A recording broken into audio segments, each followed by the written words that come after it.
અગસ્તથી લઈને 21 અગસ્ત માનની ડીજીપી શ્રી તરફથી જો એ પ્રોવિઝનલ ડ્રાઈવ રાખવામાં આવી હતી, જેમાં અમદાવાદ શહેર પોલીસના સમગ્ર પોલીસ સ્ટેશનના ટીમો, ક્રાઇમ બ્રાન્ચ વર્ગની ટીમો દ્વારા કુલ 436 જેટલા કેસો કરવામાં આવ્યા.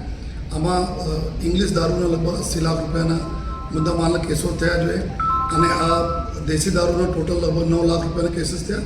ટોટલ 88 લાખ રૂપિયાના મુદ્દામાલ જપ્ત કરવામાં આવ્યા. કુલ 476 જેટલા આરોપીઓ પકડવામાં આવેલા અને સાથોસાથ 7 જેટલા આરોપીઓ હતા 3 દિવસમાં પ્રોવિઝન આરોપીઓનો પાસા હેઠળ જો અલગ અલગ જેલોમાં કરવામાં આવ્યા. અને આ જ ડ્રાઈવ જો ફક્ત 3 દિવસ નહીં, એ કન્ટિન્યુઅસ ચાલુ છે. એમાં ઘણા બધા લોકો એવા હતા પોઝેશનવાળા હતા, ઘણા બધા પીધેલા હતા અને ઘણા બધા પીને ગાડી ચલાવતા હતા. આ તમામ લોકોના આમાં સમાવેશ થાય છે અને અમદાવાદ શહેર પોલીસ આવનાર દિવસોમાં આ પ્રકારના કડક ઝુંબેશ ચાલુ રાખશે. સર, કાયદો અને વ્યવસ્થાની પરિસ્થિતિ જાળવવા છેલ્લા કેટલાય સમયથી જે પાસાનું કવચ ઉપાડવામાં આવ્યું છે, પાસાની કામગીરી કયા પ્રકારની રહી છે?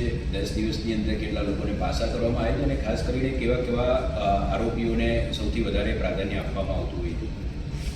આપણા શહેરમાં કાયદા અને વ્યવસ્થા સારી રીતે જળવાય, લોકોનો બી એક ભરોસા બેઠે, એના ધ્યાનમાં રાખીને જેટલા બી એન્ટી સોશિયલ એલિમેન્ટ હોય, અલગ અલગ કોઈ મારામારી, શરીર સંબંધી ગુના કરતા હોય, એના વિરુદ્ધ લગભગ છેલ્લા 10 દિવસમાં 41 જેટલા લોકોના પાસા કરવામાં આવેલા છે, જેમાં શરીર સંબંધીવાળા 9 લોકોમાં સમાવેશ થાય છે.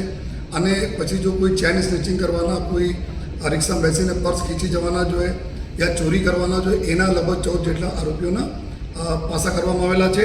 અને સાથોસાથ જો બુટલેગર છે તો છેલ્લા 10 દિવસમાં 18 જેટલા બુટલેગરો ઉપર જો પાસાના કાર્યવાહી કરવામાં આવી છે અને એના રાજ્યના અલગ અલગ ભુજ જેલ, સુરત જેલ અને રાજકોટ વગેરે જેલોમાં મોકલવામાં આવેલા છે. અને અત્યારે સમગ્ર જો પોલીસ સ્ટેશન તરફથી એક અમે લિસ્ટ પણ બનાવીએ છીએ કે જે લોકો અમારા પાસા એક્ટની જોગવાઈમાં આવે છે અને 2 ગુના કરેલા હોય યા અથવા ઘણા બધા ગુનાઓ, 1 ગુના જો પાસા એક્ટમાં આવે છે એના બી યાદી બને છે અને આવનાર સમયમાં ઓર આ લોકોના વિરુદ્ધમાં પાસાનો જો કડક કાર્યવાહી અમે લોકો કરતા રહીશું. સર, કોઈ પોકેટ છે, લિસ્ટેડ બુટલેગર છે, એના પર બરાબર જો કાર્યવાહી કરવામાં આવી રહી છે જોઈએ અને જેના લીધે કોઈ આપણી કોઈ આ પ્રકારના બનાવ નહીં બને અને આવનાર દિવસોમાં બી આ પ્રકારના કાર્યવાહી ચાલુ રાખવામાં આવશે.